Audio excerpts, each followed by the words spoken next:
रहीम। आज chapter number हमने जो 7 स्टार्ट किया था और उसकी एक्सरसाइज 7.3 कर रहे थे।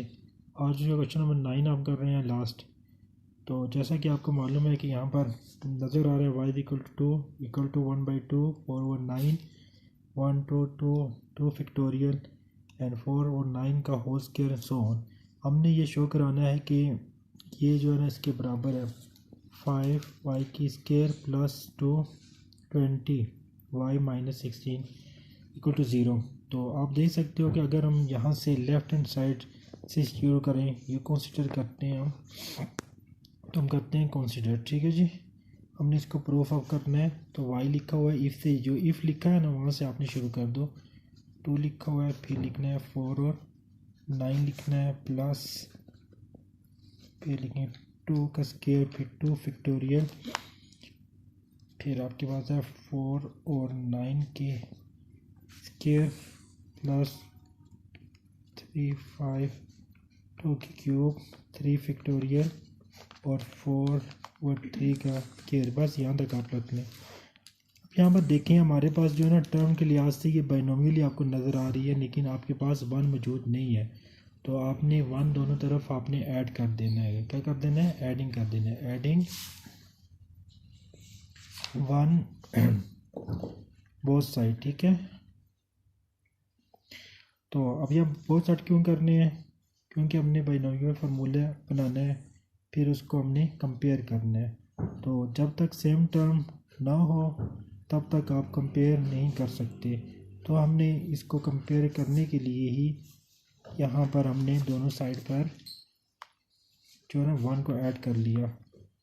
तो अगर होता तो हम ना करते। तो यहाँ देखिए 3 फैक्टोरियल 4 है और 3 आगे 100 है, तो आगे लिखने की ज़रूरत नहीं है। अब यहाँ पर इसे इक्वेशन नंबर यहाँ पर जो है ना अपने नाम से इसे इक्वेशन नंबर जो दे देता हूँ ए देता हूँ उसको। ठीक है जी, अब यहाँ पर लिखें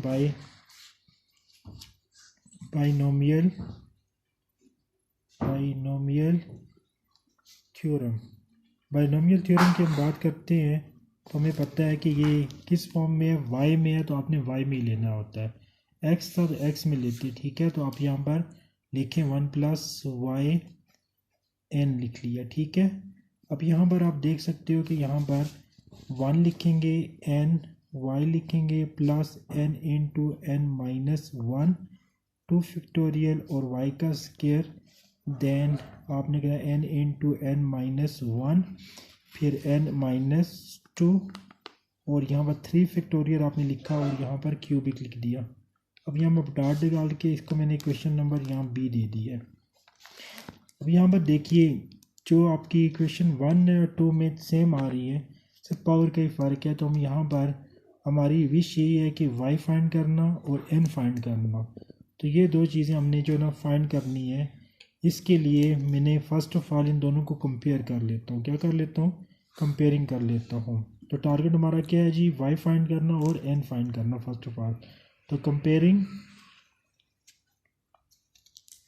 1 एंड 2। तो यहाँ पर आप देखें n y is equal to 1/2 है, फिर 4 और 9 है।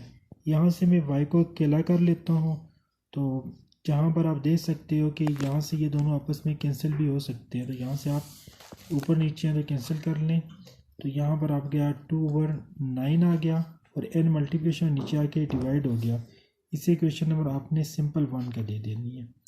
इसके बाद आपके पास नेक्स्ट जो टर्म है n into n minus 1 y का स्क्वायर, इसको कंपेयर करना है इसके साथ। तो यहाँ पर आप लिखें n इंटू n माइनस 1 फिर 2 फैक्टोरियल आपने लिखा और y का स्क्वायर लिखा हुआ है।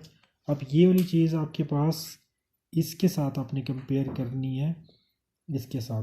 तो यहाँ पर आपके पास लिखा हुआ है 1 3 2 फैक्टोरियल का स्क्वायर 2 फैक्टोरियल 4 और 9 का स्क्वायर आ गया।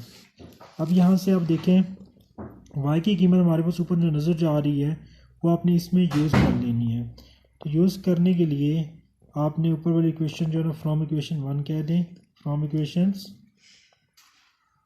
1, तो यहाँ पर यूज़ कर लें n इंटू -1 2 फैक्टोरियल, और यहाँ पर 2 आ गया और क्या 9 n का whole square is equal to 3 और 2 का स्क्वायर फिर डॉट 2 फैक्टोरियल, और यहाँ पर आपने इसको लिख दिया।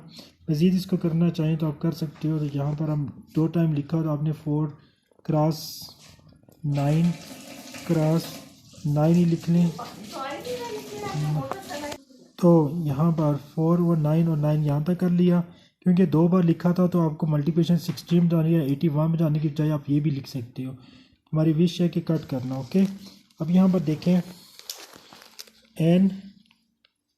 n इंटू -1, फिर आपके पास आता है जी यहाँ पर 2 फैक्टोरियल 2 क्रॉस 1 कर सकते हो, तो n का यहाँ पर 4 आ गया, और यहाँ पर 81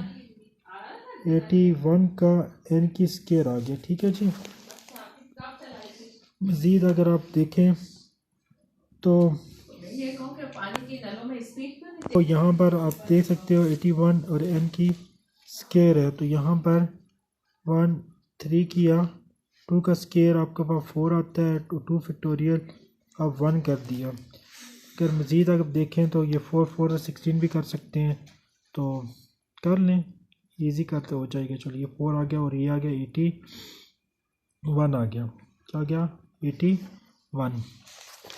यहाँ पर देखिए हमारे पास n से आपका कैंसिल हो रहा है, तो यहाँ पर n बच गया, तो इससे साथ कैंसिल हो गया, हमारा 2 बच गया। तो नेक्स्ट हमारे पास आता है 2n -1, और नीचे हमारे पास आता है 81n आ गया। देन अगर इधर की बात करते हैं तो हमारे पास इसी तरह लिख लें 4 क्रॉस 2 क्रॉस 1 क्रॉस 16 और 81। अब n जो है ना ये उस तरफ आके क्या हो जाएगा, मल्टीप्लिकेशन कर लें, -1 आ गया 1.3, 4 क्रॉस 2 -1 आ गया क्रॉस 16 और 81, और ये नीचे जो था 81 नीचे डिवाइड और ऊपर आके क्या हो गया, मल्टीप्लिकेशन हो गया और n हो गया। अब यहाँ देखिए 81 और 81 आपस में क्या हो गया, कैंसिल हो गए हैं। अब 4 को 4 से मल्टीप्लिकेशन किया, 4 ज़ा 16 आ गए हैं। अब यहाँ पर आपके पास कितना बचा था, खाली आपके पास 2 बचा है, 2 को इसके साथ करेंगे तो 2 ही आएगा। ठीक है, तो हमारे पास और आ गया 2n -1 आ गया और 2 क्रॉस 3 आ गया, और साथ हमारे पास n भी मौजूद है, ये n आपने लिख लिया। जैसा कि आपको मालूम है कि टर्म एक जैसी हैं इधर से, तो यहाँ पर वैसे ही आपका जो ना ये 2 इससे कैंसिल ही हो जाएगा। ठीक है, अब यहाँ पर आपने ये करना है n इंटू -1 करें, 3n आ गया। अब आपकी विश ये है कि आपने ना n को फाइंड आउट करना है, तो यहाँ पर 3n अपनी जगह पर है, इसको मैंने उठा के इधर लेके आया हूँ, तो -1 आ गया, तो -1 अपनी जगह पर है। यहाँ पर आ गया 2n आ गया इज इक्वल टू -1, और यहाँ से जब इसमें से निकाला तो -1 ओवर कितना आ गया 2। तो डियर स्टूडेंट यहाँ तक हमने जो है ना n की कीमत फाइंड कर ली है। हमारी विश थी कि y की कीमत फाइंड करना, तो इक्वेशन नंबर जो 1 हमारे पास गिवन है y is equal to 9n। अब इसमें आपने ना इसकी कीमत पुट कर देनी है। ठीक है, तो पुट वैल्यू